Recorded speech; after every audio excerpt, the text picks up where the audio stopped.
Fucking did it. You did it? We fucking did it. We did it? What did you do? It's been done. That's awesome. I mean, we've done it before, but this time... Is different than last time. The last time we did get it done. Okay. But for the sake of doing things, we're here. It's Wednesday, and Melissa has now fixed all of our technological challenges from last week. So you'll see, back is our ticker. We should have put something in the ticker, like, if, you know, welcome back ticker. Hold on, I gotta look for something. And then everyone puts a timer in the chat to say hello to the ticker. Right. Come on, we got a lot going on. But they today. gotta say it in like a New England accent though when they spell it out Lord. in the chat. They gotta put A. Ticka. Ticka. Yeah. They gotta do that. Wicked kid. There we go. Wicked. Oh goodness. I almost forgot to paste the main topic. Oh, It's weird. gotcha. It's okay. But I found it. Okay. It's Well, been founded. The main topic. Is it lobster? Founded by what? Huh? It's been founded. Yeah. Founded by what? Discovered. By the pioneers. Sepsis. Word. It's been discovered by us. Word. That's dope.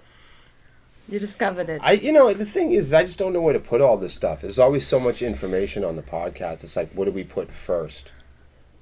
We're not professional. We just pretend. Wouldn't that come down to a matter of choice? Like, what do I want to talk about to the people? It really depends, because if we waste the next 3 minutes, everyone here could just leave. Right. We better hurry up and get to something, right? Or Facebook and Meta might crash again. Are we going to talk about that? Hey, did you notice that Facebook crashed yesterday? Everybody put a 1 in the chat that noticed that Facebook crashed. Put a 2 in the chat, and I'll give you a moment. Put a 2 in the chat if Facebook crashed and you didn't give a shit. Put a 2 in the chat. If Wait, Facebook crashed too? I only knew of Instagram. I didn't care about Instagram either. Yep. It's Let's go. okay. Let's take a poll. Put a 1 in the chat and don't lie. Don't fucking lie. If Meta or Instagram took a 10-minute break yesterday and you couldn't handle it, if you noticed it, just put a 1. Okay? Seriously. If you noticed it and you was like, oh my goodness, a lot of people thought that they were hacked. Did you think you were hacked? No. I don't think so either. I thought the Wi-Fi on my phone just wasn't working. What about you? Did you notice that Facebook had gone down yesterday? I didn't notice about Facebook. I noticed about Instagram before I knew about Facebook. Mm-hmm. And once I noticed it, I was like, oh, it's down. Okay, let's find something else I was to going do. to say, yeah, I just went and played video games. Yeah, I found something else to do. Well, that was kind of my point the other day. I was trying to explain to everybody, I didn't think it was the end of the world. Nope. No, I was trying to explain to everybody. Kevin's like, I thought I was hacked. No, and a lot of people a lot of people look. I use Facebook. Some people do Snapchat. Some people do X, whatever they call it now. It sounds like fucking drugs. It'll always be Twitter to me. Yep. Forever Twitter. Like, why did they change it to of all things? You know, but I digress. So, to each their own. You know, but I'm a Facebook boomer. I do the Facebook thing, and you know, I could have panicked.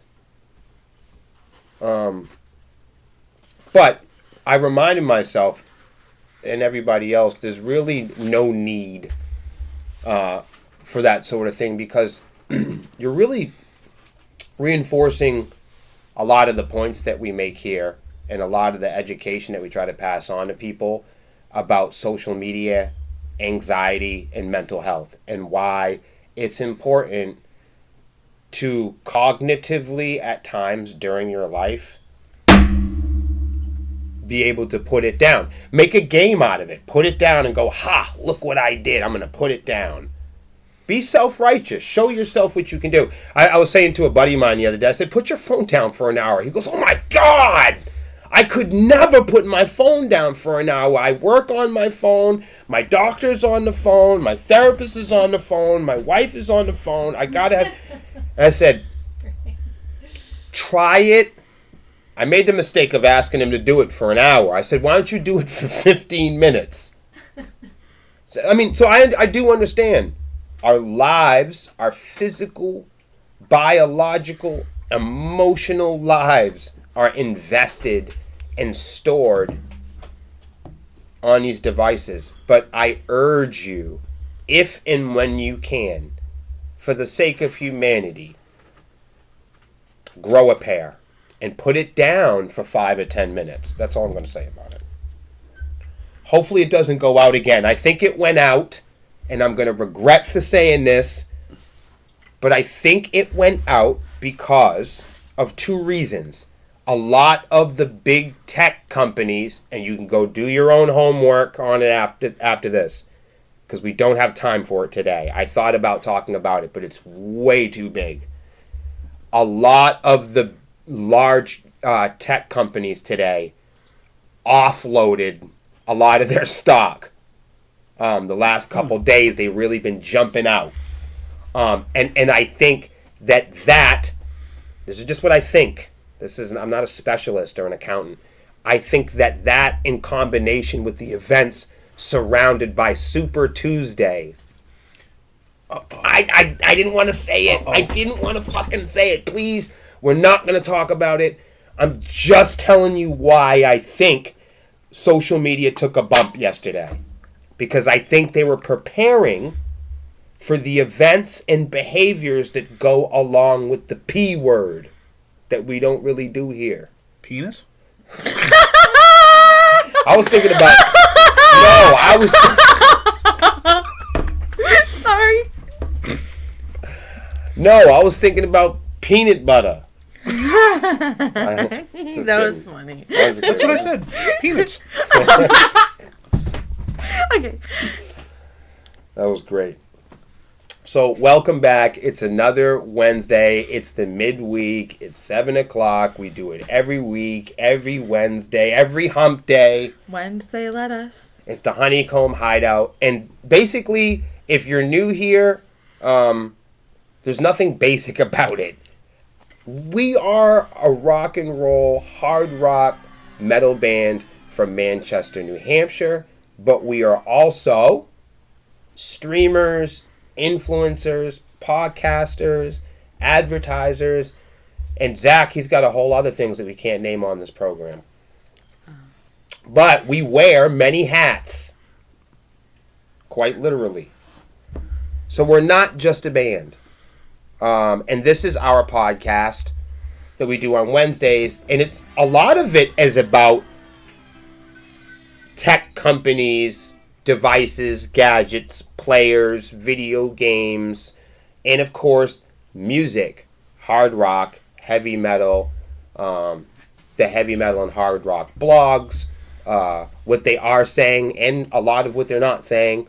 And this is an opinion-based podcast, mostly about music industry news.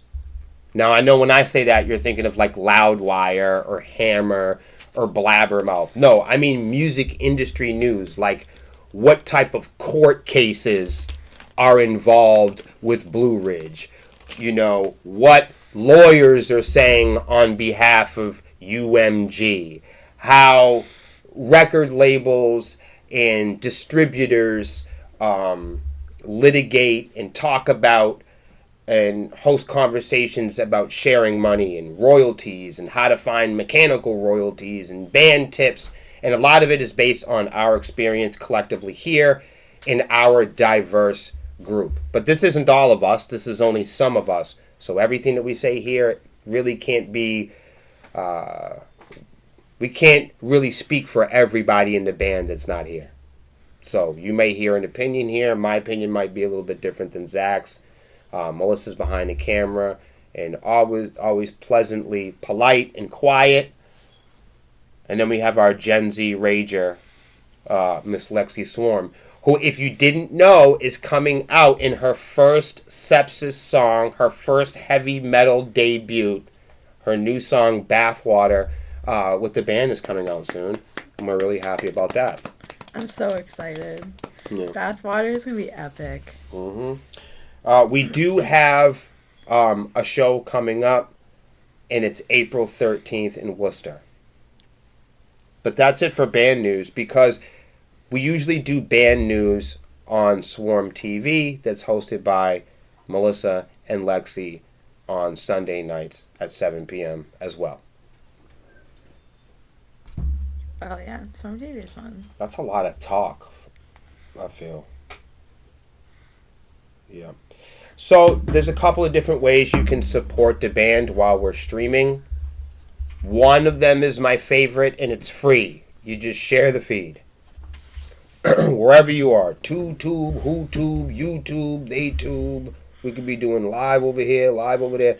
Wherever it's at. Share it. That's the big thing that you can do.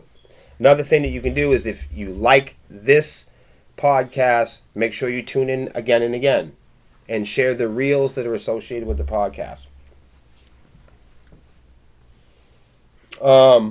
So we have a new thing here. Some of you guys that are a little more invested in the podcast and our live streams can give stars or donations. I don't know where you guys are all watching from. But if you're watching here on Facebook, a lot of people have said that they would like us to return the ability to call the podcast.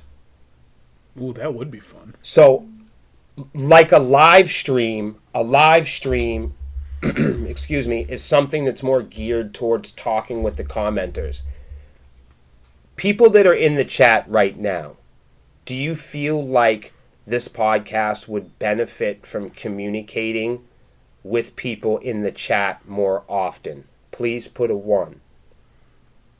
Right now, Melissa has to slow us down, break the conversation, then chime in with a comment. So help us make this podcast better. Is there a better way that we could be doing that? We got 2-1 so far, and Kevin says can't wait for Lexi's debut. Thank you. Gio says he can help with that. So, yeah, like maybe we need somebody to screen calls. I don't know, but but we can't just stop the podcast to screen calls. So that's one. The other thing is it's live. You know what I mean? If somebody comes on here saying something crazy and I don't have the time to... Yeah, go ahead. Gio said 1.5 with a purpose. See? I kind of like where Gio's going with this. Yeah. With a purpose. Yeah. Yes. You know, it's easy to say, let's just talk with everybody. Mm-hmm. But here's the thing that some of you guys might not have calculated. I might be having a conversation with Lexi, and Zach's got something important to say. He has to have the patience. Who has that today? He has to have the patience and a great attitude and be able to bookmark the conversation and stay in topic and wait for his turn, like the old days. And he has to wait for his turn where he can participate in the conversation. if all that is happening and we're trying to talk with people in the chat, that can be very hard to pull up several windows in your mind and bookmark 2 or 3 conversations and then try to get back to the point that you were making about the music industry, and then later on make sense of it and compose a reel at which everyone will accuse you of being a rambler because I'm the asshole that's got to sort it all out again. So if we have 8 conversations, as the administrator of the conversation, as conversationalist, I have to find my way back home. So I did think it was an idea to bring back calling on the podcast because we can interact with people live, and then instead of Melissa interrupting the conversation, they can be a part of the conversation. But how are we going to go about that? Before, remember, we just had everyone calling in. So we're going to bring back calling, and you can call on everyone that has the ability to call on the podcast can make, maybe a 3-minute phone call or something like that. However, you have to be a subscriber. That's the only fair way I could figure it out. Yeah, that's fair. So if, you know what I mean? So for those people that really do, and we know there are people that like to call up the podcast. So next week, we're going to be adding in calling back to the podcast. However, you do have to be a subscriber. That means you can be a yellow jacket. There's several tiers of being a yellow jacket, or you can subscribe here on Facebook. I think it's like 75 cents a month or something. It's stupid. But you also get access to our rehearsal group where we write and record, and you'll get the same features as any other subscriber would get. So you get discounts off the store, a whole bunch of other things. I can definitely add that to the Yellow Jackets page So, too.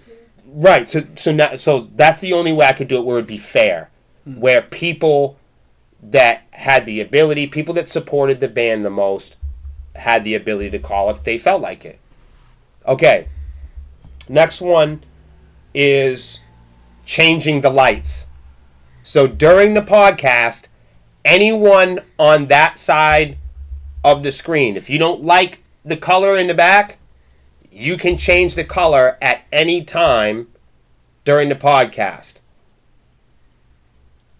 100 tokens and you can change the color. Boom. So some people want it orange. As soon as you send us 100 tokens and you put hashtag change lights and then the color you want it, and then we change it to the color you want it. On Facebook. Oh, I guess it's stars. I don't know what the hell it is. Stars, tokens, gold, Tickets. silver, They're all the same thing. dollars. Bits. Credits. You think this is funny, don't you? Yeah.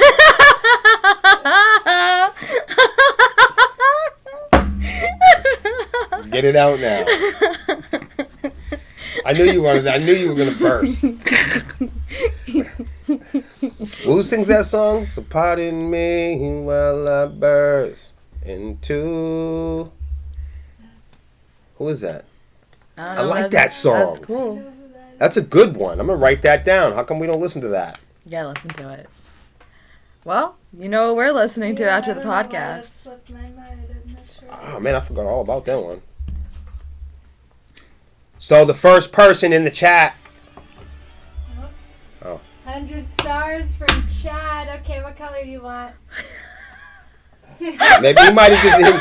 So hold on, this is how it's gonna work. Did he put change lights? No, but Sean did. Sean did? Sean's not the one who. So, and here's the thing. So, here's the thing, you guys. If you change the color, somebody can come and change the color back. So, Oh, it's like a it's like a 100 Yankee stars swap. From Sean, he said red. Okay. Then that's what it is. And I'm sorry to everybody. That's just the way that it works. It's like a chessboard. You have to play this correctly. 20 stars. That wasn't quite 100, Sean. This is ridiculous. This is the only way you can change the lights.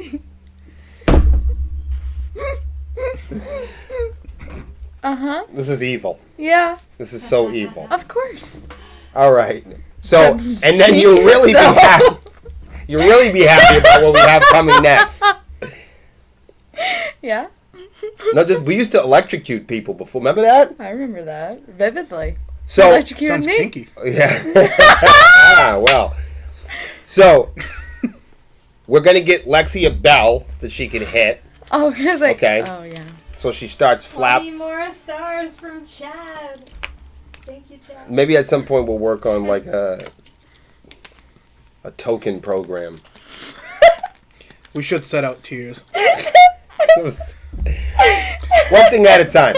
So the other thing is we're gonna get a big fucking a big like an alarm or like a beacon or like some sort of a crazy light that goes in the middle of the table. We're gonna cut it into the fucking table, and when something crazy happens, we could do like hashtag ring the alarm, and then everything in the entire podcast is gonna shake. The lights are gonna go out, everything. So that we're gonna have that coming up pretty soon, where you'll be able to do 100. You'll be able to do 100 tokens or 100 stars, and you'll be able to put, hashtag ring the alarm, and the whole fucking place goes nuts. The alarm's gonna go, the music's gonna play, confetti's gonna fall from the ceiling, smoke is gonna get, everything's gonna happen. It sounds a lot like at Planet Fitness when you drop a weight and that lunk alarm goes off. Oh my gosh. Is that a thing? Yes. Oh, yeah. I did it before. And then, like, the front desk associate tackles whoever it was that broke the rules. I didn't know about this. I would just Oh, go yeah. in there and just make content. That's a great idea. Back when I used to be in shape, that alarm thing would go off all the time. 'Cause I used Put to a one work in the out. chat if you think Zachy B is in shape. I used to be. You're in pretty good shape, man, to be jumping around with me. I hold my own shape. pretty well. I'll be jumping around. Jump. Somebody said to me, jump man, around." Will, I don't know if it was a compliment or not. They were like, Will, I don't know how you're able to do that on stage. I said, man, what are you saying? No, but I think I wound up taking it as a compliment in the long run. I said, I don't know how I do it either. So that's what we're going to be doing. 100, you say, look, I want to, 100, you throw the tokens in, you throw the chips in, and then you say hashtag change the lights, and then the color. And then next week, subscribers can call in. If you're a subscriber, you can just call in, whatever you feel like it. Go to the show in April. So, one of the topics today are that prisoners make more than people streaming. Everyone's so fussy about when me and Melissa talk about streaming. I don't get it. Prisoners make more than streaming. New Hampshire state prisoners make more than musicians that stream on Spotify. So I should commit a felony and I'll get paid more than if I were to put my music up on Spotify. That seems pretty fucked up. Well, I mean, it's not that cut and dry, but let me explain it. So, and I know from my own experience that residents that are serving sentences in the New Hampshire state prison, even indigent residents receive 85 cents a day just for being there. Just for being there. I mean, if we could do that, we could do it. Let's do it. I mean, if you don't get a boo-boo, you know what I mean? If you don't get a boo-boo, you're looking at some pretty good money. Just do the math yourself. If you did $89 a day, you'd make $30,000. I'm just throwing that out there. So you make about $300 just sitting there. That's more than a lot of independent artists make on Spotify. Just for existing. Just for existing. And that's to cover the cost. If you get a toothache or you got to go to the nurse, and plus guys need deodorant. They're not going to buy you deodorant. No. They're not going to buy you. So, but you can also, if you're in general population in prison, a lot of times there are facilities that offer jobs. You know, you like a unit service team where you would do like anything from like buffing floors to like maintenance to working in the captain's office, or a higher paying job like the kitchen. The kitchen is a very high paying job in the prison. It pays about $3 to $3.50. $3.50. Minimum wage in New Hampshire is $7 and some change, and you can make $3.50 in the prison. In order to make $3.50, in order to make $3.50 a day as a musician on Spotify, you would need over 1,000 streams every single day. My God. In order to have $3, and I'm just reporting this to you to give you an example. And this was explained to me when we were talking about streaming this week, and one of the responses to me and Melissa's video was, why don't we just do better? You know, and I'm not mad at that. But that's just a reason why we would probably more so be headed towards removing our music from streaming sites. That would be doing better for us. Right. Because it hasn't really occurred to people that they, you know, if you removed a song, you could just put it back up if you felt like it. It's not like once it's gone, it's gone. Right. Like I don't know this whole thing where people are hypnotized into the ideas, you know, if you remove a song from SoundCloud, that somehow they show up at your door with a pair of handcuffs. Yeah. It's just doesn't happen. You know what I mean? Like somehow if you want to organize your catalog, if you want to somehow reorganize your career climb, and say you just wanted to reorganize and put songs on and take songs off so your catalog appeared and was presented a certain way. So you've come a long way as an artist, and you just don't want older material out, and you're ready to showcase your career past a level that when you first started. So you want to reorganize your catalog. You're not going to be arrested if you take your music down from independent distributors. Like, just as soon as they put your music up, they can take it down. And they can also put it back up. And not give you a reason for it. And not even give you a reason. I mean, that's another thing Lexi just pointed out. I mean, when they take your music down as a punishment, nobody bats an eye.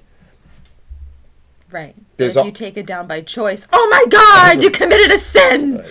Like, oh my God. Nobody holds these places accountable when they take artists' music down with no fine print and no explanation. Nobody kicks them in the ass. But you're ready to be kicked in the ass if you remove your stuff. Just blows my mind. It's if you look at it like this way, think of it as any of these streaming sites as a business property. The property is still private property. It's just owned by a business. Right. So they can have you trespass from the property and you can't go. But at the same time, you're not forced to be there. So you should just be able to leave at any point without... No one's going to judge you when you leave Walmart. Right. You know, what, are you expected to live there forever? Like, guys, we have become, as human beings, as a society, we're really walking the line when we are terrified with the idea that we can't walk away from Facebook for 10 minutes, or we can't remove or reorganize our catalog on iTunes. We've gone too far when we're afraid of shit like this. We've gone too far when we haven't rationally used common sense and considered, wait a minute, if sepsis took their music down on Monday, they could just put it up on Wednesday if it wasn't going well. The fact that you guys are so hypnotized and believe that they have so much power, where if I take down my song to reorganize my catalog, that the whipping post is coming out. That's you guys are hallucinating on that. I'm dead ass. Yeah. It's just not real. So I tried to explain. Melissa tried hard to explain it. It's not an impulsive thing that we're doing. It's that we have a strategy. We have a driven strategy, and it's amazing to us that in an advanced world, the majority of people can't imagine, they can't materialize a world with anything else but streaming. That's amazing. That's like people that were minting gold coins. They couldn't imagine anything else but gold coins, right? Until the money was foldable and green. Mm-hmm. And then they couldn't imagine anything else, right? Until there were checkbooks. Mm-hmm. So we had bars of gold. We couldn't imagine any other wealth until we had foldable money with celebrities on it and inventors. But then we couldn't imagine anything else until we had real estate, banks, and checkbooks. Then we had stocks and bonds, and we just couldn't imagine anything else was coming until there was fucking Chuck E. Cheese tokens and Bitcoin. You guys keep falling for the same... And the credit card. Plastic. I don't know how I forgot it, but you just couldn't imagine anything else, right? And now we have Cash App and PayPal and you guys, let me guess, you guys just can't imagine a world with anything else but what we already have. And that's because what we already have has been suggested to you, the general public. You're not inventors. Inventors take risks, people. Tesla took risks. Einstein took risks. Copernicus, he took risks. Ma Bell, they took risks. Biggie fucking Smalls took a risk. Elvis Presley took a risk. People at home, don't take risks. That's why it feels like streaming is the only alternative. That's why it felt like TV was the only thing that was ever going to be. No, it's just convenient. Right. Like when they invented automobiles, these dumb motherfuckers had to fasten wooden images of horse heads to the vehicles because people were too afraid and too close-minded to ride on anything else but a horse. Mm-hmm. And streaming is along the same lines. So, we just see a world. We understand a world beyond MP3s. There's nothing wrong with MP3s. We see a world beyond vinyl. There's nothing wrong with vinyl. I see a world beyond VR. You may not be there yet. So please don't punish me with your limitations. Sepsis is not limited, people. If you're in a band and you're at that level where you can't quite see your entire vision, people that are hard to work with are people with visions. Malleable, naive people with nowhere to go are easy to work with. Me and Melissa aren't easy to work with because we're hard workers. So we're hard to work with because we have a vision. And we're hard to work with maybe at times because we're so motivated and ambitious about this vision. We are so confident about it that at times it can be misunderstood. So the response to that, to me, unfortunately, was to do better. So my buddy, he says, so you need 100 streams per day to make $3 a day. And my recommendation from Mike was to aim higher and do better. And I have to disagree with you, Mike, with all due respect. This is us aiming higher. In fact, we thought about maybe just like going to read the protocol and going to read the limitations on how long you can have a song up.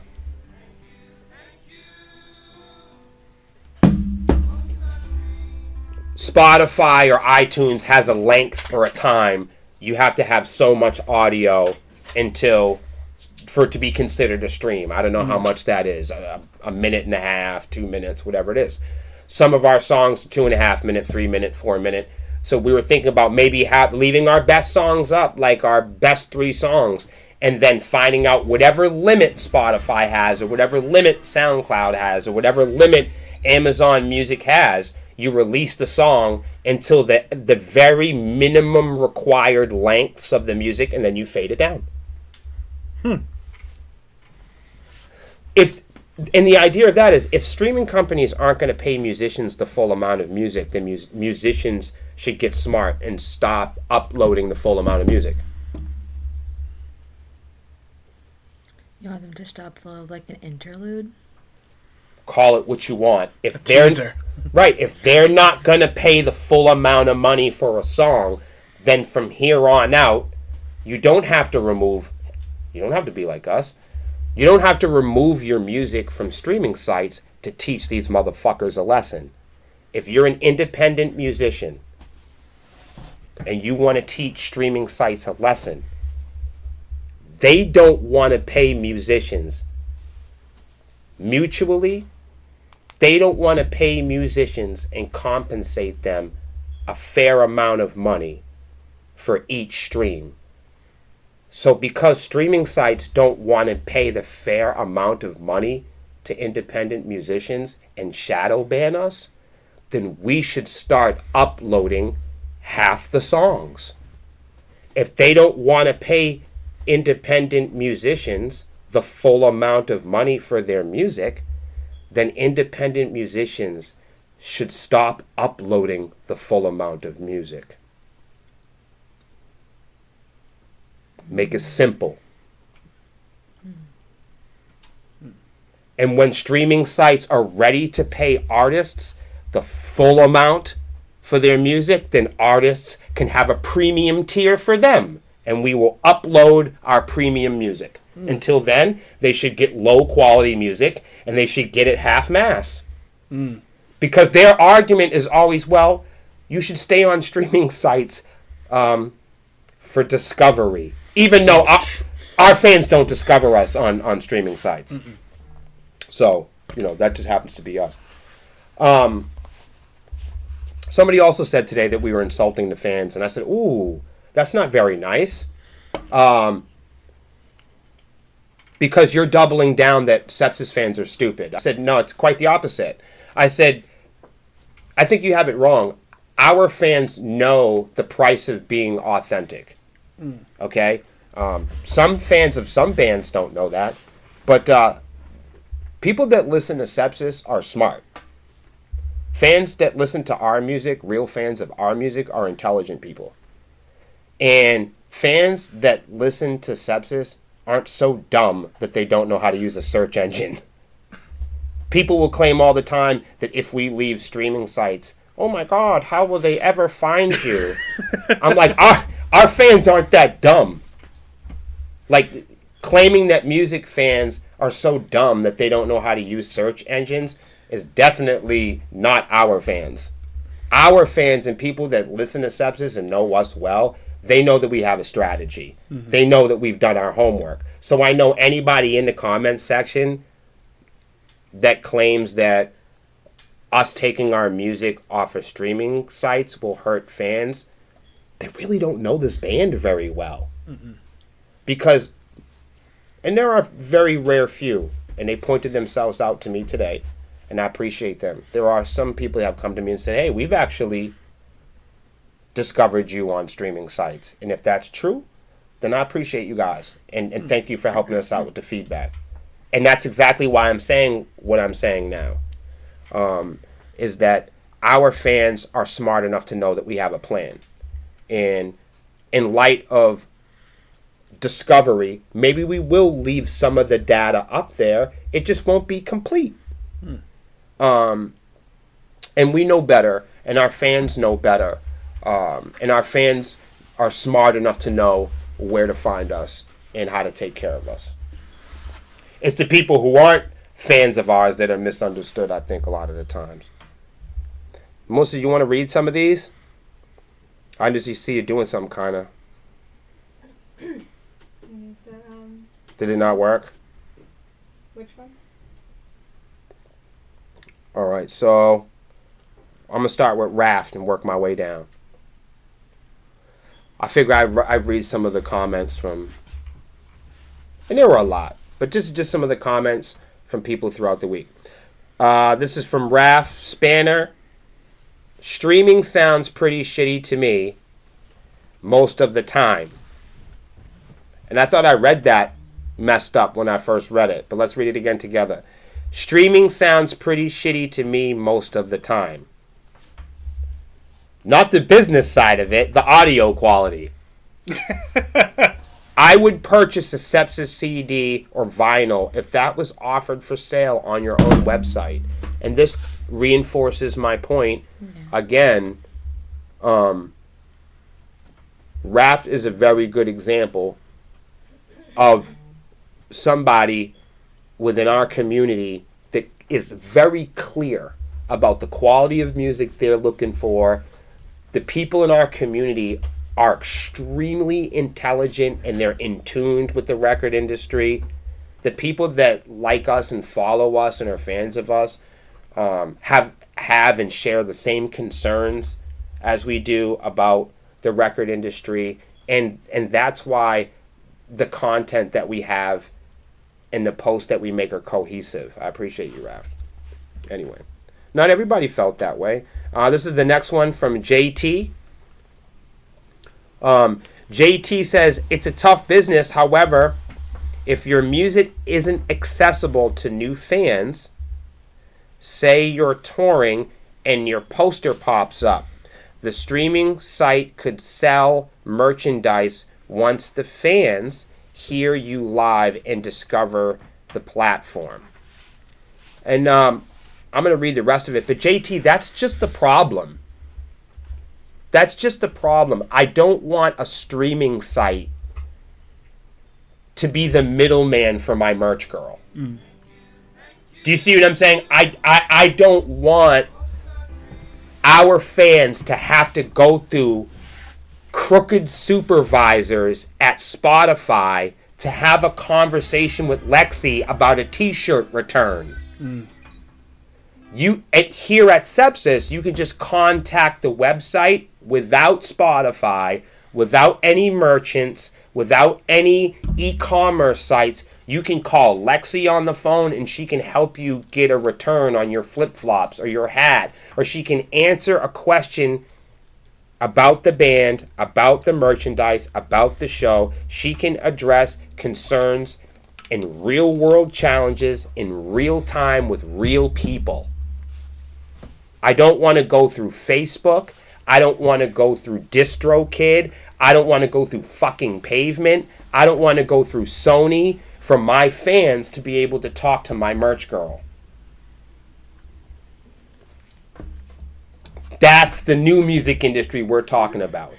A new music industry where the fans and the bands are the only people in the industry. There's no middlemen. There are no other people. Because the fans hate that too. Smart fans and smart bands are educating themselves every day to accomplish this. More on that in a second. JT goes on. He makes a strong point, though, and he's very smart. And I love what he said here. You don't have to dig as much as you used to, but is there algorithms set up like record companies want because they sign artists to kill careers to promote other artists. Two, it's not a clean business in industry by far. So even JT here acknowledges that record labels act like umbrella subsidiaries. And let's face it, Sony is not gonna sign, large companies like Warner and Sony are not signing independent rock and roll and metal bands. However, they do acquire companies under their umbrella as subsidiaries, and they, as smaller entities, are able to acquire smaller artists and assets. But as JT pointed out, a lot of these smaller labels that their A&Rs are hunting new talent, the new talent that these smaller labels A&Rs are hunting are the most naive and desperate musicians that they need to take the bait so they can acquisitionally collect dreamy rock and roll artists that are destined for failure, so they all can nickel and dime these smaller bands to pay for the larger bands that they have on their premium roster. Sepsis is a very good example of a band that happened to. We were a band that was signed to make another band a lot bigger. We were part of a round of bands that were scooped up during 2000, and those bands that were scooped up during 2020, for the next few years, those are the bands that don't make a lot of money, not enough to litigate in court. So what happens is a lot of those royalties and uncollected mechanical royalties gets acquired. In many cases, if it doesn't get claimed, even, they can donate it, or they can give it away, or they can let it absorb into the company. And a lot of times when they absorb it, it just goes to their highest boutique premium artists that they're... Yes. Sounds a lot like a pyramid scheme. It's just what it is. And we didn't know this until we did it ourselves. The only way we could find out is if we tried it. And when before we signed, we were told by everybody in the music industry. They warned us the whole way through. Everybody that was responsible, everybody that cared about sepsis at the time, that was curating and helping us grow and learn at the time, sat me down specifically and said, absolutely, this is the wrong thing for sepsis, because sepsis will be absorbed as one of these artists that are nothing to look at. And that's exact, and it's reinforced later on by when we tried to come out with more music on the label. They freaked out because naturally the music was good. You can't... a lot of these labels, even the independent distributors, that's why they have a come one, come all policy. They know none of these guys have a chance. And they know that they should have a chance. They know that none of these bands will ever make it, and none of them ever have a chance. And the reality is, most of them really do deserve a chance. And that's exactly the weakness that they swoop in on. That's exactly the desperate artist mentality. That's the perfect recipe to get somebody for a scam. I could go on about that all night. All right. This is our next buddy here, Derek Bing. That's a name. He says, he just comes flat out. He says Spotify's a joke and everyone should boycott it, but they don't. I just think that that's so simple. It's easy to see who would sell their souls. Preach it. Derek says Spotify is a fucking joke and everyone He didn't say bands. He didn't say fans. Whoever this guy is my buddy. Spotify is a joke and everyone should boycott it. But they don't. Easy to see who would sell their souls. That's like everyone would boycott slavery. But they didn't.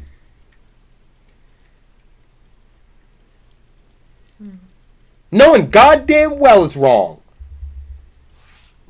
Everybody would boycott sexual abuse. But we don't. It's one of the more popular crimes in the country. Weird. If you go to any neighborhood on any street and you go, raise your hand if you're down with sexual abuse. Go ahead, put a 1 in the chat if you love sexual abuse. Well, that took a turn. No, but I have a point. I have a point. No, but stealing sucks. Why don't we boycott stealing? It didn't take a turn. There's no turn. The turn is it's a crime to steal. That's not a turn. It's a crime to steal from people. And it's a crime to rape people. There's no turn. Why aren't we boycotting it? Just the same as Derek said. Spotify's a joke and everyone should boycott it. But they don't. Slavery was a fucking joke. And smart people boycotted it and still are. Beating up chicks is a joke. So why don't we boycott it? Why don't we boycott shit that we don't like? Why don't we boycott more things that we know are wrong? Why don't we stand up to what's wrong and not take a turn? Let's not take a turn. That's the problem. Let's boycott and keep boycotting. Let's not get tired. Let's not get tired and forget how awful slavery was. Let's not get tired of talking about how fucked up stealing is. Let's not take a turn. Let's look straight forward. No turns.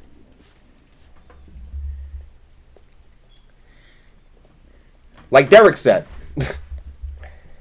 Ernie Wilbur says, yeah, but the only problem is that there are a lot of people like myself who don't have access to any of those you're talking about.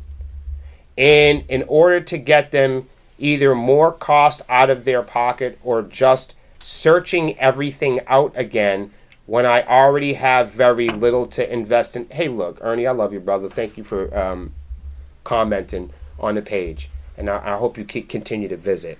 But this whole idea that I don't have enough to support my local artist stuff is driving me fucking crazy.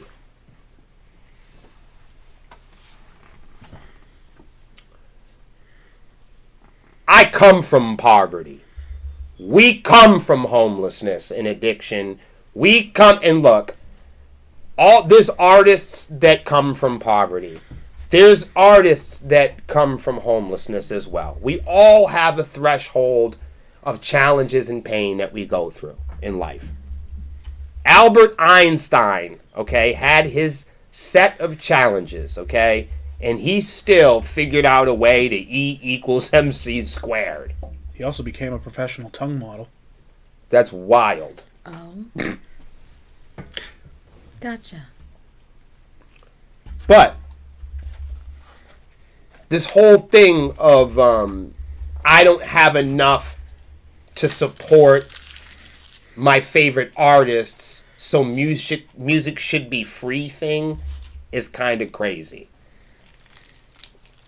If you really support an artist that you claim is your favorite artist, and $1 a download is absolutely too expensive, I'm not making fun of you.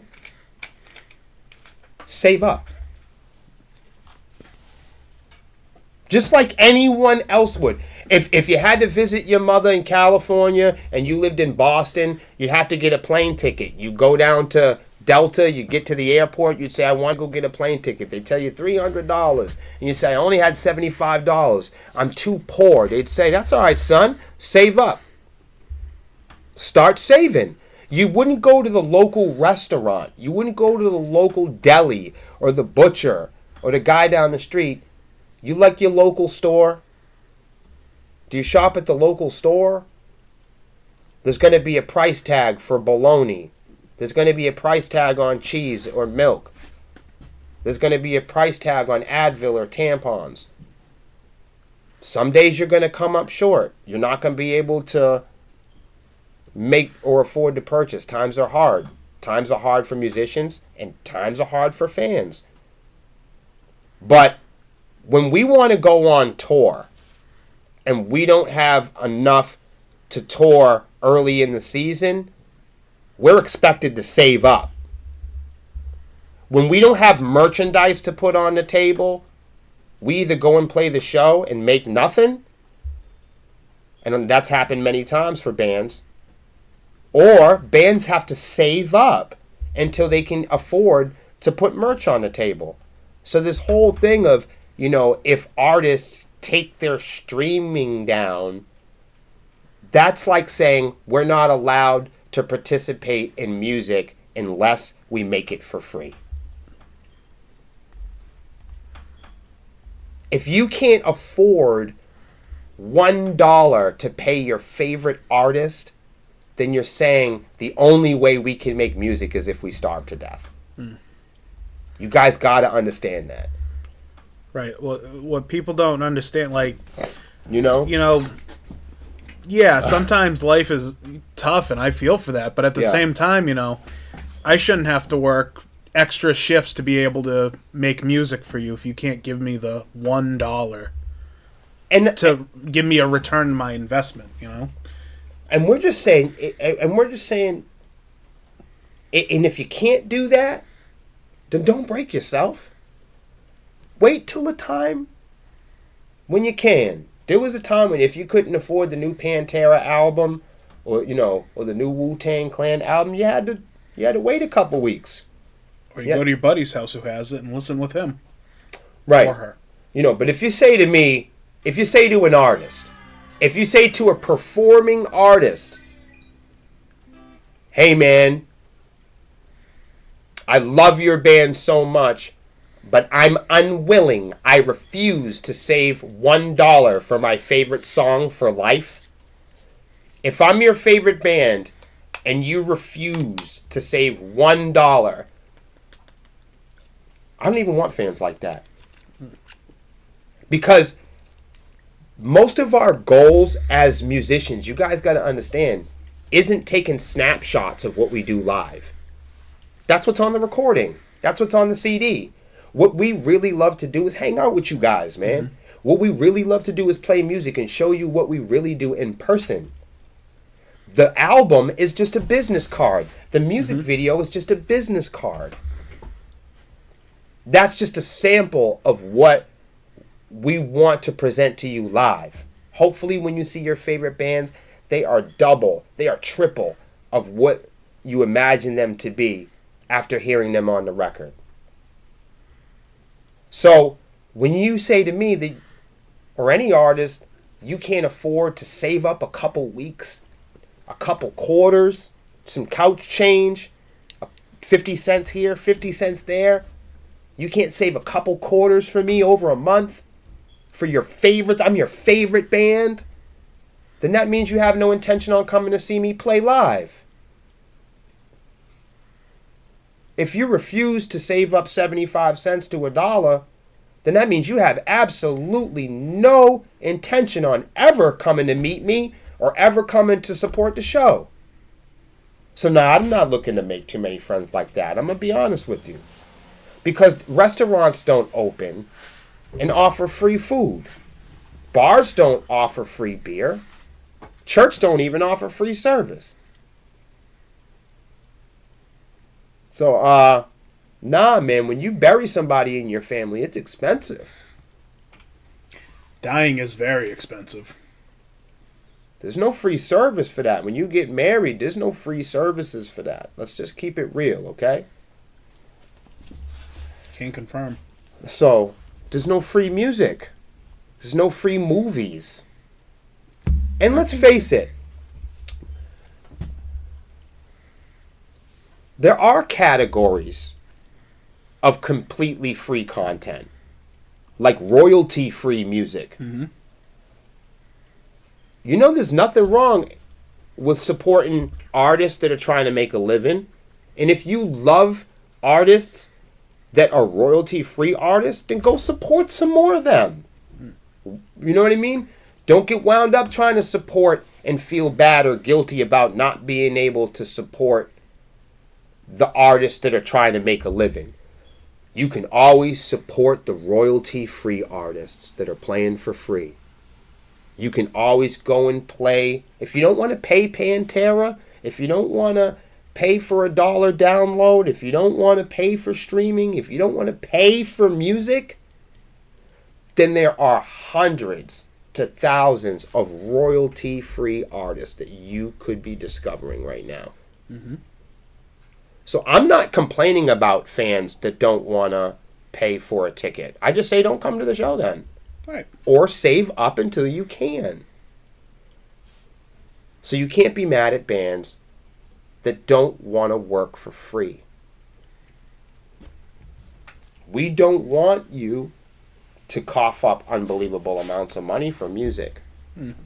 But if you can't pay $1, then you're never going to come to a show. Our shows are really cheap too. They're like $15. Mm. But a fan that can't afford $1 for a download, I would never make fun of somebody like that. If you can't afford $15 for a show, that's a real thing. Mm-hmm. And if you are one of those people, you can inbox me. We'll get you to the show. Mm-hmm.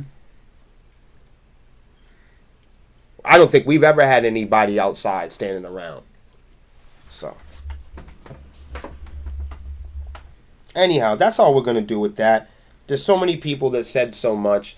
I appreciate you guys for, even the folks that didn't exactly agree with us. I appreciate you for offering all of your expertise and your experience. I want to jump right up, though, I think. Jump right up. I want to jump right up. I'm going to do this one, and then you can jump in, all right? All right.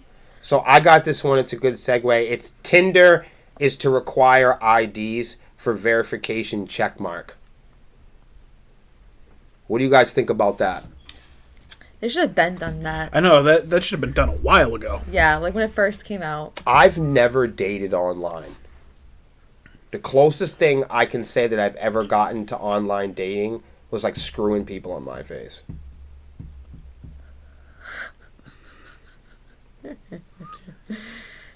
I never online dated either. You were too young for my face. Not my face, but I'm talking about Tinder. Oh, okay. Like, I didn't use Tinder for that. Nobody did you use it for? Nobody uses Tinder for dating.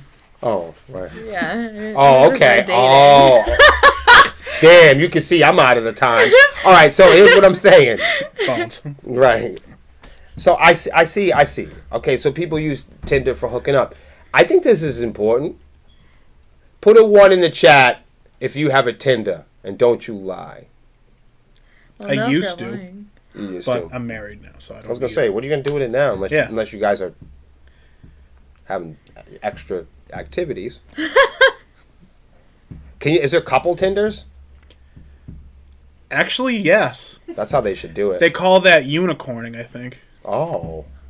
That's new. Yeah, it's when a couple goes and finds, somebody else to join in. I know that is a different term, but yeah, unicorning. Yeah. So apparently the dating app is adding an ID verification in certain countries following a pilot program in Australia. And you never know, but they test all the dating sites in New Zealand. Apparently, Wait, why New Zealand? they're superior daters. I'm going to look this up later. They know how to date harder than everybody else. Harder?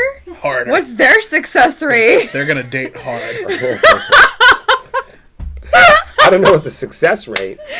Well, I'll tell you what. They test it. Well, the proof's in the pudding. Because, look, when they need data on love, they go to New Zealand. Is there like is that the birthplace of love or something? Well, you know where the birthplace of hate is. Don't answer that. Not gonna answer that here. Well, we do know the birthplace of unsexy. Yeah, definitely. The United States. Oh, 100%. So that's why they're not going to go anywhere and ask who loves ya, because the United States has a hard time with loving stuff. And we're very repressed. That's because we don't love stuff. Think if we were doing more loving, we wouldn't do so much hating. I think America does a lot of fearing. Because America was founded on fear. Fearing God, fearing your neighbors, fearing sex. I'm getting scared as we go along. Just you're making it that's sound like terrifying right. to have as that's terrifying. Damn, but you make a good point, bro. Yeah. Catfishing and scams are persistent problems on dating apps. And to curb it, Tinder is now asking for your ID. See, before, like, back in my Tinder days, you had to have a Facebook account. You couldn't use Tinder without it. Like, because they needed to know that, like, oh, there's a profile associated. And people would never sacrifice their FaceTime book. Mm. But now, because people can still, like, fake all their Facebook data, now makes sense that they would make you put, like, an ID. Because I think you should have to prove your age to be, they shouldn't have... Dating apps, it's too easy for minors to use it. I think that's the only thing I have a problem with. Right, and that's a dangerous game. Yeah, it is. And how do you guys feel about, like, catfishing in general? That's wrong. Like tricking people into guys do it too, right? So like guys will catfish girls into like being buff or having like big schlongs or like not being bald or like dudes do it too. Oh, absolutely. Everybody, nobody's innocent. This is my car. It's not really their car. This is my apartment. This is my success. Mm-hmm. That's a big catfish tool. Is like being on social media and giving off false images of success. Would you call that catfishing? Yeah. 50 stars from Brandon. Thank you, Brandon. 50 more, you could have turned out the motherfucking lights. You would have with the extra 50, you could have turned it to green, money green. No pressure. I like it this color. 100 stars to change the color of the lights. Yeah, I'm gonna have to. You're going to have to put that on the ticker. Can you put that on the ticker, please? Thanks.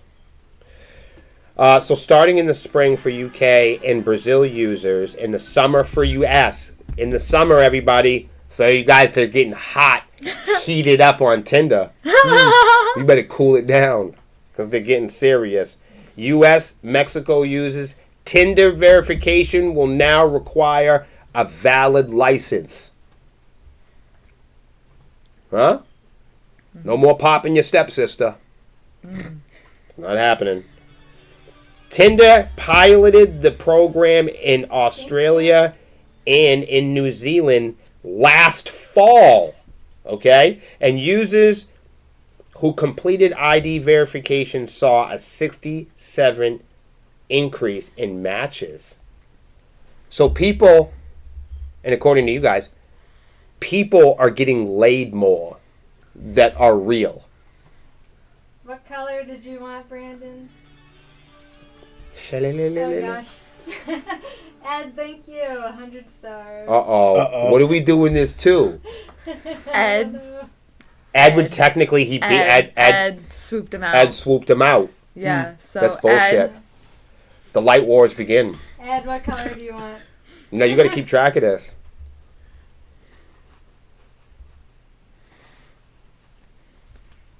This is interesting. Right? It's new. So new. So yeah, now the app's going to check whether users do a selfie and they match their ID to their profile photos according to Tinder. But don't worry, your profile is not going to be your DMV picture. Oh, thank God. Because, everybody looks different in their DMV picture, and that would be considered catfishing. Whoa! That's how we're feeling, Ed? Ow. We're blue. Yeah. Well, that was Brandon. Okay, Ed says green. Yay! Here we go. So that's that. I like that one. Green! Nice. This is Okay, cool. hold on. Oh, here's We're a fun in a one. clubhouse. Listen to this one. Green. Think about this one, Melissa. Yeah. They just released the first DAW, for those that don't know at home. They just released the first digital audio workstation for Apple Vision Pro headset. Ooh. Dude, just think about what I just said. Whoa. Now, I'm always a little bit skeptical, but this sounds something. I'd like to go into that virtual studio Right? and see what's in there. Wow, what things to explore? I They're have claiming. questions. Listen, no. They're have claiming. questions. Oh, you want to know? I want to know. They're claiming. Let's know. They're claiming that you're going to be able to play virtual drum kits. You're going to be able to use legendary gear. Like, they're claiming that you're going to be able to use legendary boards and like analog gear. Basically, you're going to be able to walk into a $200,000 studio and sit 36 down. stars from Geo. Thanks, Gio.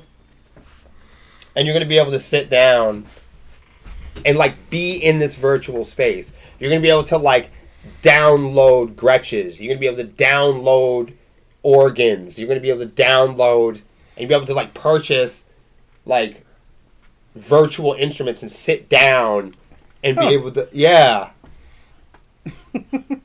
That's dope, right? This is legendary. I need this. Apple. So how do you play the virtual drum? With the Well, I don't know. controllers. Air drum? Yeah, No. the controllers, right? No. No. The technology is good enough for hand tracking. It doesn't we're not talking Does your about. hand just move a certain way? No, you're gonna move naturally. It doesn't. It's set up to be natural. It wouldn't be cool if it was wasn't. Rock Band.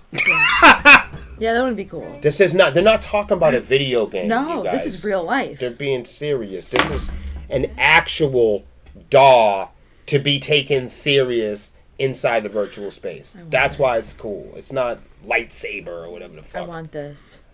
But you also got to remember that Apple Vision Pro is $3,000. Oh. So Oof. see you in 25 years. See you in 25 years. The thing about Apple Vision Pro too is that they never figured out while they were building it is it connects to no one. Oh. Like it just never occurred to them that like people don't connect on spaces by themselves like that anymore. So it's weird. Like it's cool when you first put it on for the first hour, but after an hour you're like, where the fuck is everybody? Like you're used to being on an online space where you're constantly having pop-ups with chats and automated people and AI people and real people and fake people and people. Just like the image of like people saying hi and welcome bots and but once you get into this Apple Vision Pro space, there's just nobody. Yeah. It's and just you can only have so much fun playing with yourself. That's an expensive price tag to be playing with yourself. Exactly. That's why it's more fun when other people are involved. Are you saying that we should all get the Oculus? That's real creepy. Yeah. Can you play the drums in Oculus? I mean, they have Beat Saber. Drums. I don't understand why you would say that. I'm just saying. What she asked They have- about Oculus. They have a couple music themed games. There's Beat Saber so far. Oh, but they're To me, games. like it's Oh, like but when the they're DAWs first came out and people were like, "Can't this be more real?" It's like when people use drum machines or people use DAWs or people use virtual drums, and then they go, "I have one problem," and you're like, "What's that?" And you're like, I want it's not real drums. Because it's not a real fucking drum. What the fuck, man? You can't be like, reality. Right, you can't be like, oh man, one thing this is missing. Really? What are you doing? I'm playing a race car game. And one thing it really feels like it's missing. Really, what's that? Speed. I've been sitting here the whole time and I haven't gone anywhere. No shit. It's a fucking game. Well, it's not like you haven't gone anywhere. The Earth is currently rotating around us. That's so accurate. We're going places every day. And it's fast. Yes! Yeah. And we're constantly being trampled by asteroids and all kinds of other things. We're going to turn this into a space program. Yes! I don't think you can play Halo on it yet. No. You can't do anything on it. No. And guess what? Fun. And what you used to be able to do on Xbox, you can't do that anymore. Can't do anything anymore. And you definitely can't do anything without giving somebody some fucking money. Facts. Everything is a subscription now. From the beginning of the day when you wake up, the fucking little animals are fucking like they're on the back porch. Legit. I got a couple outside. They're squirrels. Roger and Stacy. They come over every fucking morning going through the track. They don't pay any rent. They come over. Freeloaders. Yeah, and the thing is, and if you honestly, if you try to confront them, they give you pushback, you know? They broke into the old man upstairs, he used to live upstairs, they broke into his bathroom up there and almost gave him a fucking heart attack. He went up there one day and it sounded like he was in a prison fight. No, it did. It really Like did. he was And in like squirrels a are fight. friggin' what nasty. the fuck, man? I went up there and said, hey, man, you're all right? He was out of breath. The ambulance came and shit. Yeah, those things are vicious. They like hiss at you and bite you and whatnot. So the guy goes in there and he's like, holy shit, there's a squirrel in my bathroom. So he thought it was a great idea to try to shoo it out with a broom. But his girlfriend was in the tub. So he went in there to try to shoo one of them and the other one fucking came right at him. You know what I mean? That's still terrifying. See, that's the problem. You shouldn't have tried to shoo it. You should have tried to shoot it. It was so loud, we heard him fucking... Like, we heard him struggling up there. I was like, what the fuck is going on? Went upstairs. He was all fucked up. Don't fuck with them squirrels. No. Not in New England. They're They're scary. big. They're fat, Oh, yeah. too. They be eaten. Yeah. They are eaten. Although Lex, let's I'm do not this too partner worried. I got one. a cat, so I'm good. The partner one. Yeah, does your partner really need to know your location all the time? Yes, this is up for debate. Because now that there's this new technology out, like Find My app, where people can, like, find your location. Or there was that guy that was air tagging his girlfriend? Like, everywhere she went, like, he put air tag. I was about to get to that. Yeah. Okay, all right, I yeah. was definitely about to get to that. So because of the spike in phone applications and people wanting to find people's locations because maybe they're going on a blind date for the first time and they're sending their location to their friends so they can keep them safe. Or they get into an abusive side of it where their partner is literally asking for their location like every other hour during their work breaks. Yeah, it's like all these super tough guys that have their Find My Girlfriend app. It's not necessarily the Find My Girlfriend app. It's called Find My app. So it's like Find My Location. And there's another one too called Live 360 where you can find or send your location using those apps, as well as your own phone has like a Find My iPhone. Do you want to be found all the time? No, I mean, and that's what's up for discussion is if it's normal or if it's healthy or if it's okay for your loved ones, your partners, even your family members to like ask for your location all the time, like all day long throughout the day. And, like, what's limitations on that? And is it based on person per person or situation for situation? Like, where is the fine line of, is this abusive? Is finding the location really the main, like, pulse, the main nucleus of the day? Like, is that really important in a relationship?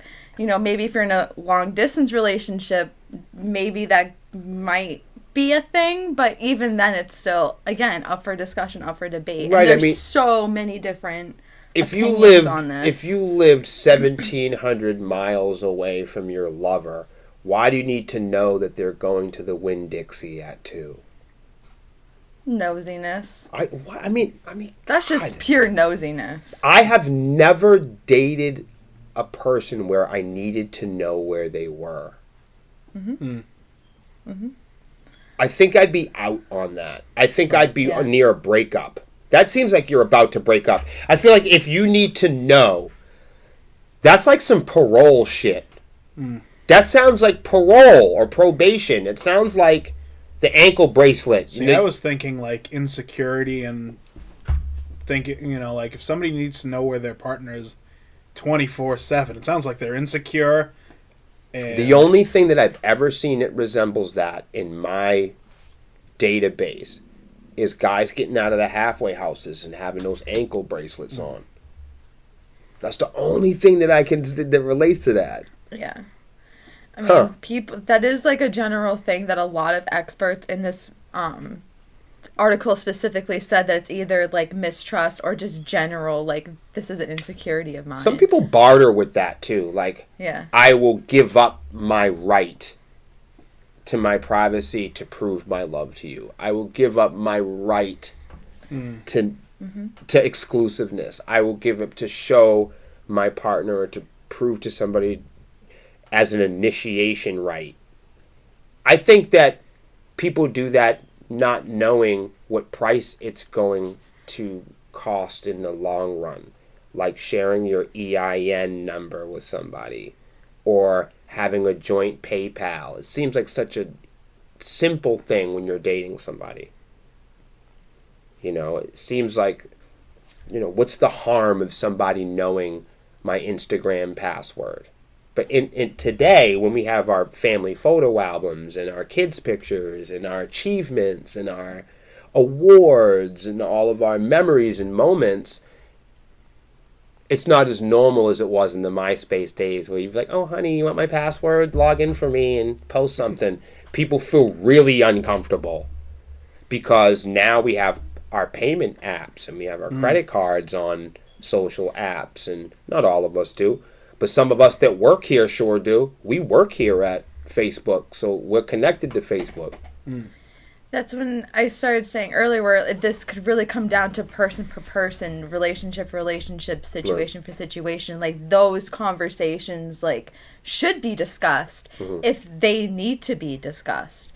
Like, let's say you're in an abusive relationship like that, where that person's literally, like, kind of like someone that's like being an authoritative person that's like, I need to know where you're at every second of the day. That's when you need to like assess, or someone should, if they feel like that's abusive, should assess that and be like, should I give this person my location? Like, those conversations should be talked about in a relationship. Like, is my location important to you?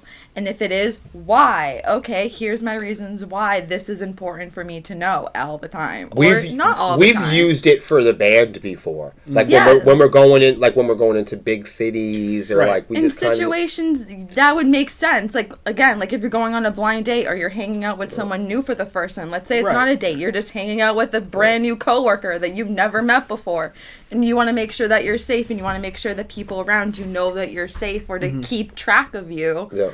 Sending your location's the best thing to do for that. It's like kind of covering your ass. How do you feel about it, Lex? Because you're more from this time. I don't think I'll ever give a shit. I would base it on situations. So, like, if I was in a relationship with someone, I don't think it would be necessary to send them my location unless I felt unsafe. Then I would. Right. But I wouldn't put myself in an unsafe situation. I would still try to have my wits about me. Right. To prevent that from happening. I think that's all a person could do. Right.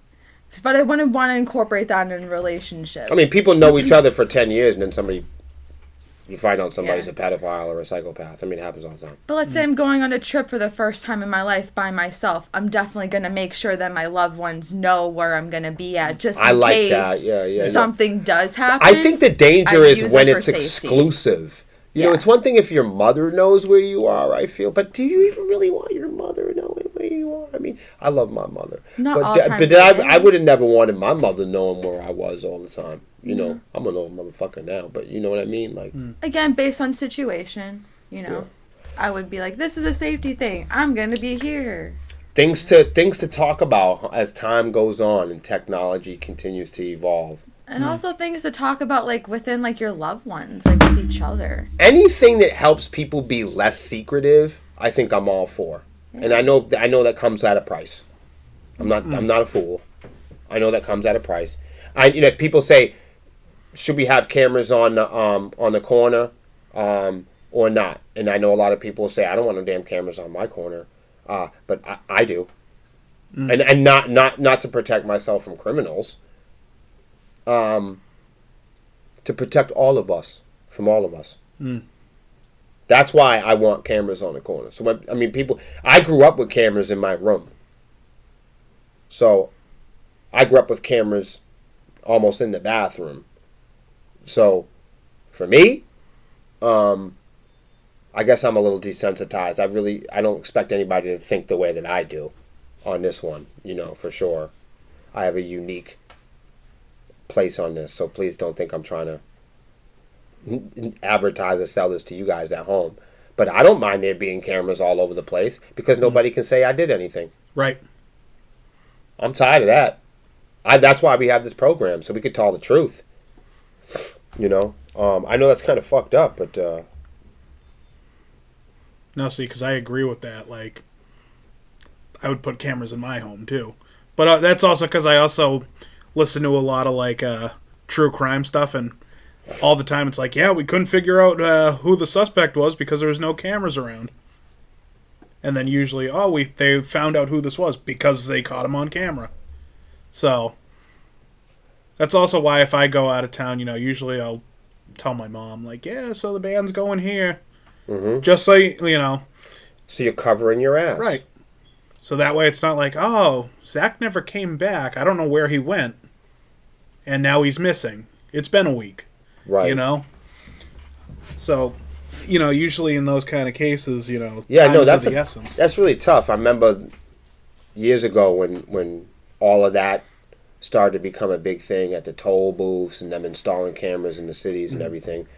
I remember I was on a losing debate with people then saying, I think we should have cameras. And people are like, William, you're out of your fucking mind. And I told people, I think we're going to have them anyway. Mm. And I was right about that. But it doesn't feel good to be right. No. When people watch this podcast, I imagine people thinking that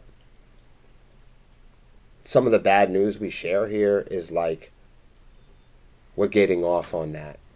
When we share disappointing news or we share, stark, harsher realities about the music industry, I imagine that there are some people that watch our reels or 20 seconds of our conversation here and they go, oh man, these guys just don't want to see people win, But podcasting for us has been difficult because we're always talking about the stuff that a lot of people don't want to talk about. Every week we come on and we bring up topics that a lot of bands and people want to avoid. And part of this program is continuing to bring them up over and over again. And the short answer to that is because it's happening every day. But like, some people feel insulted by the things I say on here because they feel like I'm talking about them in their band or them as an individual. But I'm here to tell you and reveal to you, I'm just as upset about the stuff that we bring up. I was going to say, we're just as affected by it. Yeah, it's not the stuff. So we're not happy, about getting screwed over. Or... The thing is like, it's easy to fake it, you guys. Okay? So, it's hard to hear about the stuff that I talk about in some of my reels. I know that. It's actually hard for me to talk about it because I don't wake up in the morning and go, oh, I can't wait to get on people's nerves by telling the truth. You know, it's not, before I do these podcasts or before I upload these reels, I always have to remind myself that I'm doing the work of my experience and truth, and I'm always encouraging you guys to kind of do your own homework and discover where that fits in with you, and whether it does or doesn't. You're going to have to determine that for yourself, because you're in your own project, you're in your own band, you're in your own, hopefully you have your own perspective. But it is easy to fake it, and you can buy the products to do it. And that's a lot of what we're talking about here. Is it's not coming on here torturing people with the truth and having it be hard on the people that are hearing it. It's just as hard for us to deliver that truth, because we know how disappointing it can be. Because it's hard to be authentic. And that's why it's hard for me sometimes to come on here and tell the truth. Yeah. Some people might feel like I'm stammering. Some people might feel like I'm rambling. And that's because, William, I have to walk a very fine line of being able to tell you guys the truth without completely offending you with it. And that's a difficult thing to put into words on here. And I promised myself that I wouldn't people please anymore. So I'm really caught in a rock and a hard place when I come on this podcast. I have to stay true to myself and my own virtue, but our mission here was not to sugarcoat anything. And there is a great incentive for me to sugarcoat things on this podcast. There's a good incentive for me to sugarcoat things in the music industry, because I know if we do, we'll just get along with everybody. I know if I sugarcoat and people please, I know we'll have more friends. We might even have more people come to our shows. And while we people please, with more people pleasing, there'll be more people attracted to us and encouraged to people please us. And that's why I don't do it. So it's hard to come on here and tell the truth, because I know it's at risk. When I come on here on the podcast, it's not true. I don't want you to suffer. I don't want to torture you. But I want to be honest with you. If it meant you suffering or me having to lie about it, I'm going to continue to tell the truth.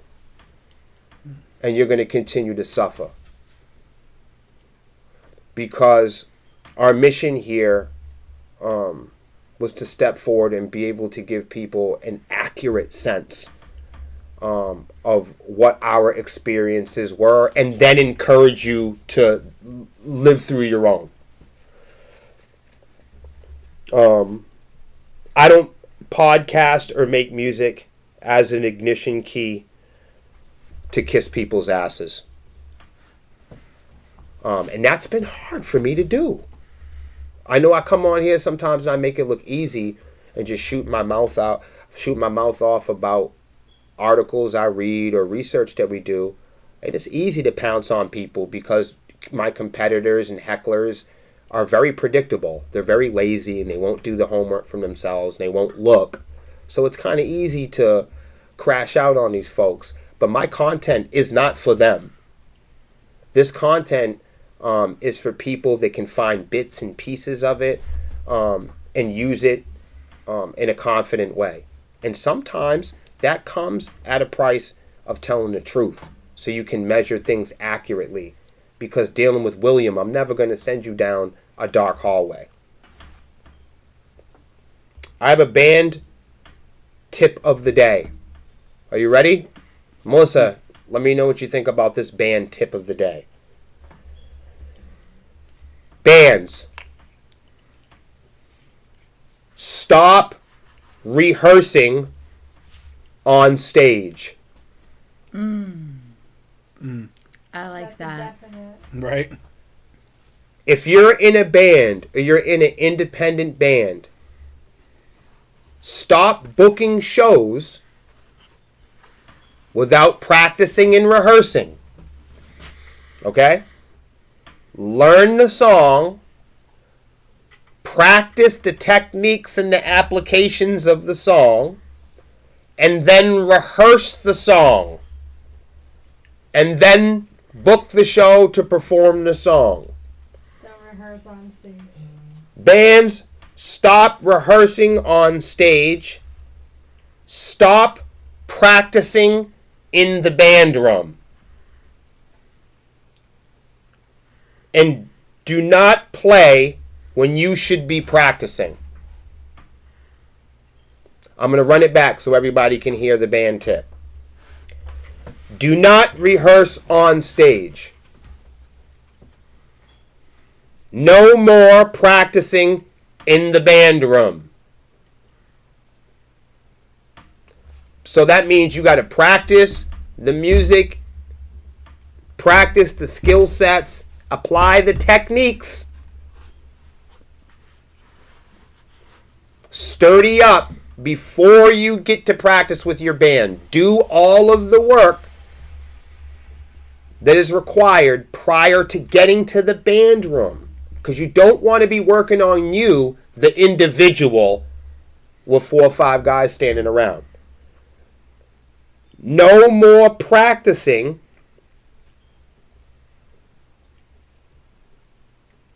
in the band room. Practice at home. Rehearse with your band. Mm-hmm. And then play and perform on stage. Don't play and perform at practice. Stop doing that. You guys doing that at home is tough on your band members. Don't perform and start gigging when you're trying to learn the song at rehearsal with the band. Everyone has practiced their parts at home individually. Then they get to the band room ready for rehearsal and you start performing. Perform on stage. Rehearse in the band room and practice at home. That's the band tip of the week. You know, it's funny, when I was just getting, learning guitar and everything in middle school,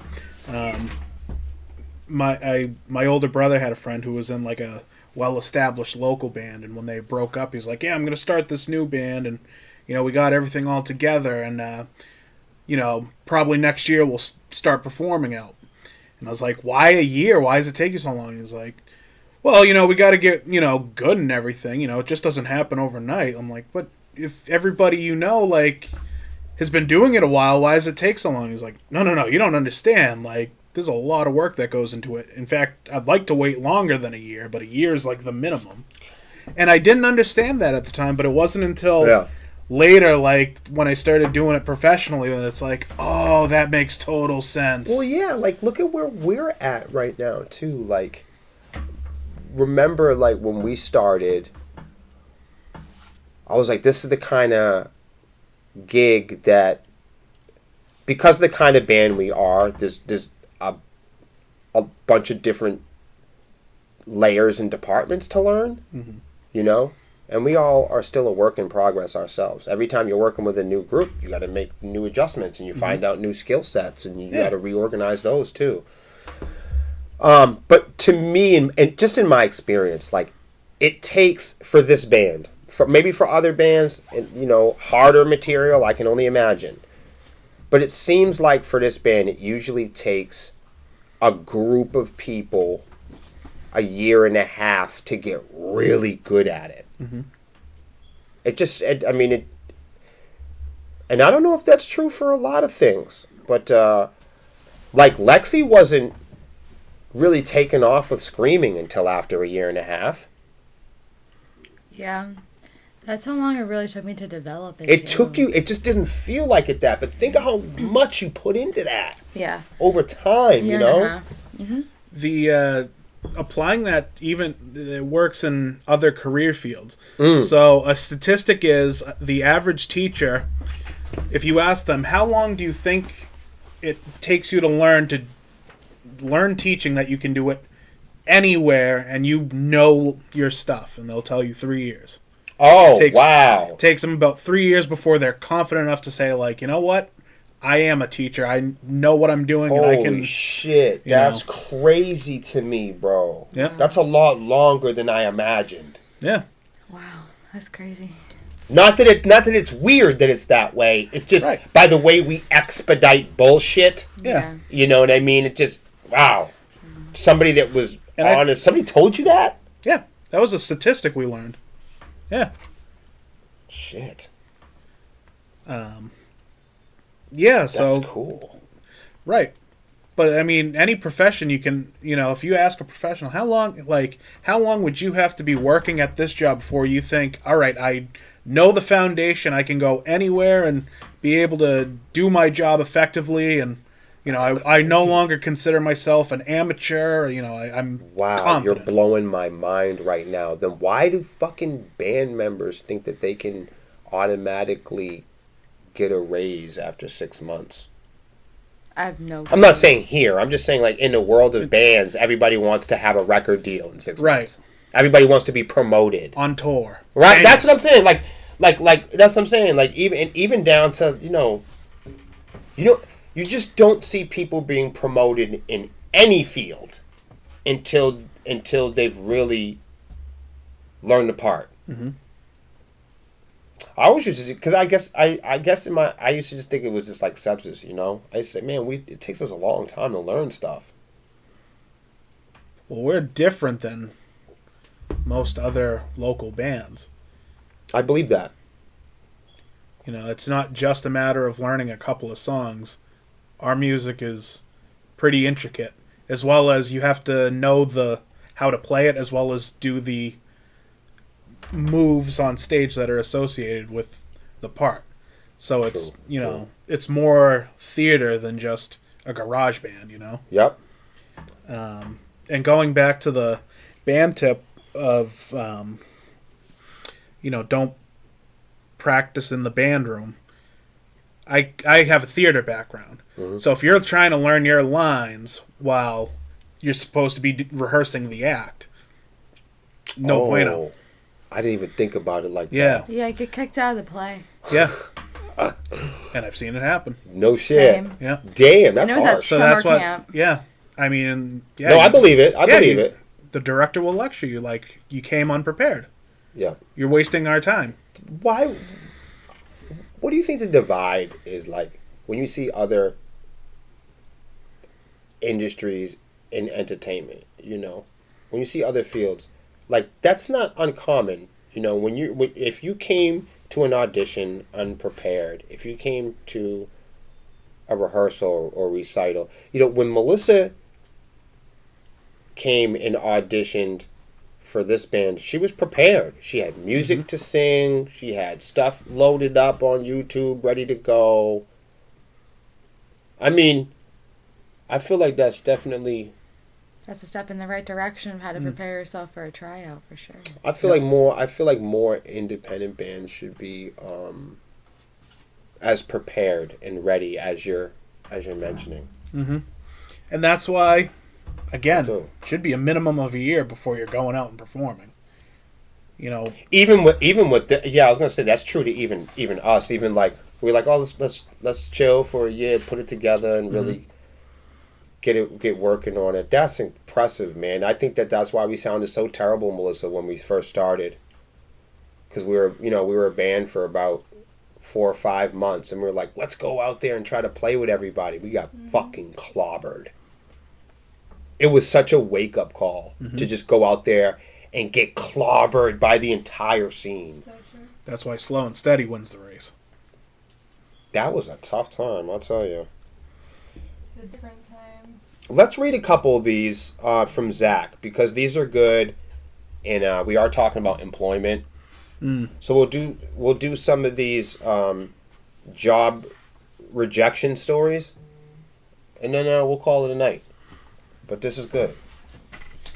Sweet deal. So the first one I got, someone said, I applied for a safety officer job and was rejected because, although I had plenty of experience, I didn't have the necessary qualifications.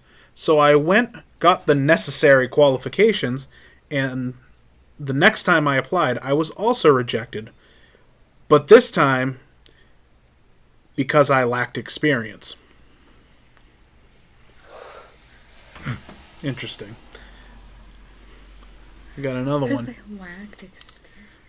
In my field, I have 1,000 of these stories. My favorite is when a candidate was declined because they brought their resume in a Jonas Brothers folder.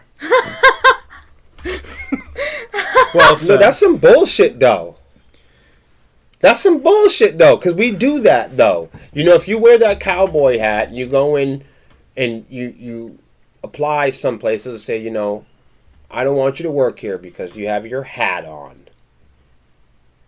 You've got a beard and you've got a hat. There are places like that have a strict corporate dress code, you know.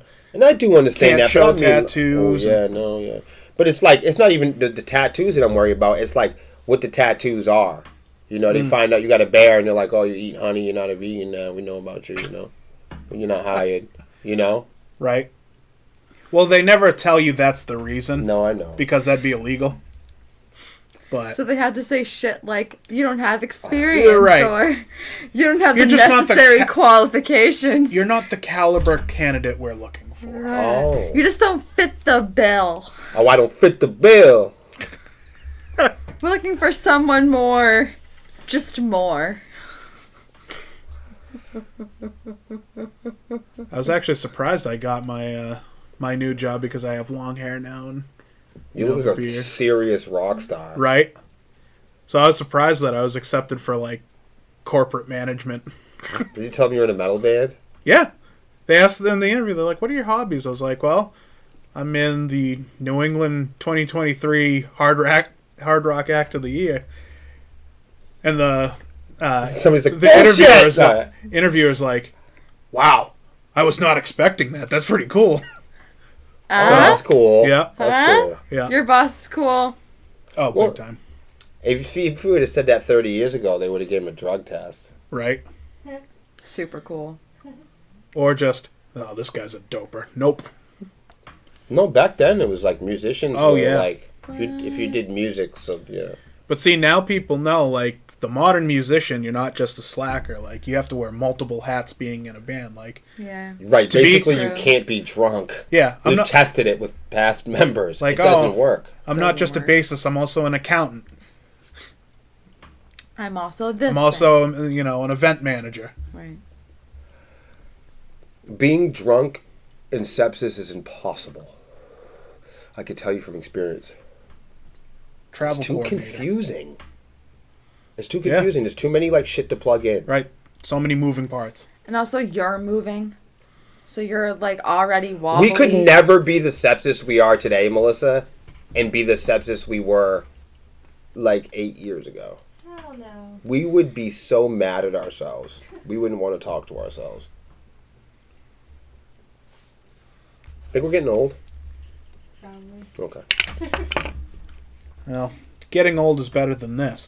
Oh. I got rejected from an office job because I wasn't doodling in my sketchbook at the interview. They said, your CV says that you enjoy drawing. Why aren't you doing that right now? Not as in at this point in your life, but right here in this interview room. That's kind of fucked up. Right? You would think it's... That's like overboard shit, Yeah. man. I don't know how I feel about that. Have you put a 1 in the chat if you've ever been like punked off at a job? You've been punked off at that? Not to that degree, but I've been punked off before. Yeah. Oof. God damn. Nothing taken so literally like that, but Let's get one more. Let's get one more of those fuckers. I'm really interested in this stuff. yeah, know. like why have you This been might be boring rejected to other that? people. I'm like, what the fuck do they do to you at your job? You know what I mean? Yeah. What have they been doing to you? Right. I'll talk about it on the podcast. My first job ever was at a law firm. and I had no prior experience or knowledge, but they provided training. It was a temporary job, but a great experience. So I decided to continue in the field of law and look for other legal assistant positions. I had no luck for a few months and decided to start my studying to hopefully increase my chances. Oh, that one wasn't that good. I was like, when's the bomb? That sounds like a success What story. the fuck, man? Right? When's the bomb gonna drop? Right. Oh, it's a That really sounds long. like a success. I think Oh. everybody's confused about that. Okay, here's a good one. One. All right. Years ago, I applied to work in a clothes shop selling alternative clothing, punk, goth, and similar. I was offered the job on the condition that I take my nose ring out and wear tops that covered my tattoos. I walked out laughing.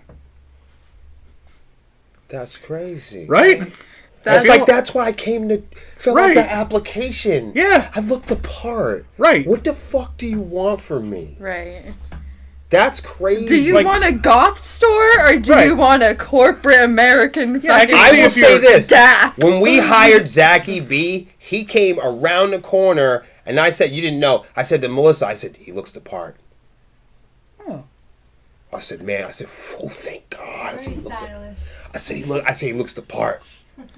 No, we're worried about that. We're one of those spineless bands. You know how there's a lot of those bands out there. They're like, oh, I don't care how you look. You can be not sepsis. You look great. No, in fact, I think you told me that over the phone on our first I said, conversation. oh man, this is gonna be right. What do you look Yeah. like? It's huge. Yep. No, really. Yeah. We really. It was a requirement. Like, yeah, and if you even want to bother auditioning, just know, like, these are the wardrobe requirements. Because you want to know why we say that? Because people find out that they have to dress up a little bit. Mm-hmm. We don't ask to do a lot of it. We just, people find out to do a little bit, they won't want to do it, Yeah. But if you don't want to look like one of the band members, you can't be in the band. Right. And, That's well, weird. it's funny because, in this situation, it's like, you have, we just require this amount. And I'm laughing like, oh, don't you worry. I'm a pretty humble person, but when it comes to my You were wardrobe, humble. I will, with full pride and You're confidence, humble in reality, but your wardrobe is like, fuck being humble. Right. I think that's the point. That's why you do so well with it. Right. Like, I'm a pretty humble person, but I want people to look at me and think, wow, he's probably an asshole because just look at him. I like that. I have that Just look at that him. strut. Right. You got That right. peacock. Right, and you get right. And it's a Zachy B with the Komodo dragon. Yep. Trust me. Wait till we get to our next hotel party. I think we should buy him like a bunch of robes. That way there could be multiple robes. So you have like outfit changes. It Yep. could be like could be like whatever your flavor is for that weekend, that tour, whatever it is. Like you're doing maroon, it's maroon Komodo. Mm-hmm. So what do you like, satin? Love it.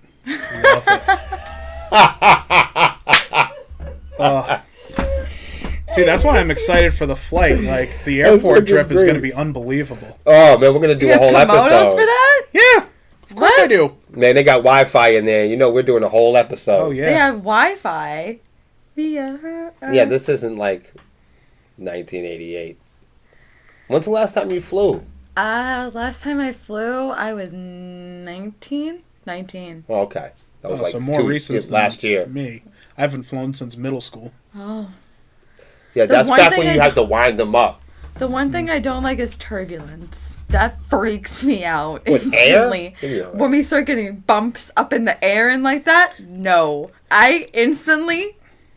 Oh, me, I love that. Oh no, me? Oh It's a good no. No. I used to be cool as a kid with the air turbulence. Nope. Now I'm like, we're gonna die. We're on our way to death. I don't like turbulence. I don't like it. I It's think we'll be unpredictable. You can't predict if it's Well, gonna happen. Hopefully you don't start screaming because I don't want the air marshal's attention. Oh no. I keep it very like to Yeah. my cubicle. Yeah, yes, when she's in complete terror, she's just, complete silence. So you'll be glad for that. Huh. I, on the other hand, will be screaming. I get. I was gonna make a joke, but I'll save it for another time. Let's just say I'm loud when things are happening. I don't get quiet. Right. You know what I mean? Like when Something's about when to the shit's going down or whatever's gonna happen, I use whatever type of energy I've got to do whatever. Something's going wrong. Right. See, there's two kinds of people, and there's two kinds of mentality when shit's about to happen. Yeah. And there's essentially the two trains of thought are you can either, just be vocal and out there and everything, or then there's people like me who's just like, you know what, fuck it. No, I feel if I'm gonna die, it's happening. I feel you. I might as well enjoy the ride. No, we'd be going down and I'd be yelling slurs. You know what I mean? Like but it wouldn't do anybody no good. Right. And I'd be falling out of the air. Just it's all over. I like his approach better. Right. Yeah. To be real with you, my approach isn't good. What are you going to do? Seats behind the wing. Behind the wing. Do you know how many people are on that flight? All of New England is on that flight to Wisconsin going to that Rock Fest. That's a lot of people. It's going to be all people going to Rock Fest. That's a lot of people. You know every single person on that flight. We should do a social experiment and see how many people are there to see Rock Fest. You do know we're shooting a reality TV show that whole week, right? Yeah, that could be a part of it. Well, we'll make sure you get enough caffeine. Okay. Thanks, everybody. We'll be back next week. Melissa will be back. She'll be quiet. Lexi will be back.